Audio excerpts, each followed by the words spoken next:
આ જગ્યા પર દિમાગની દઈ થઈ ગઈ છે। એક એક વસ્તુ લેવામાં 15-15 મિનિટ લાગી રહ્યા છે। આવતે આવતે 4:30 થઈ ગયા છે। ના લોકો એક એક દુકાનથી 2-4 વસ્તુ ઉપાડી રહ્યા છે, પણ વહેલા નીકળી રહ્યા નથી। કાલ સુધી તો પોકી જ જાઓ કદાચ। તો આટલું બધું હેડવાનું છે, જોઈએ હવે।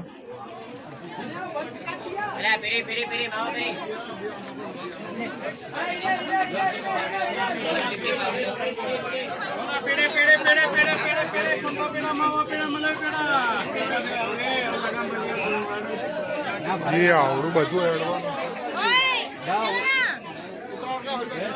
પણ આ લોકોની ખરીદી પટી જ નથી રહી।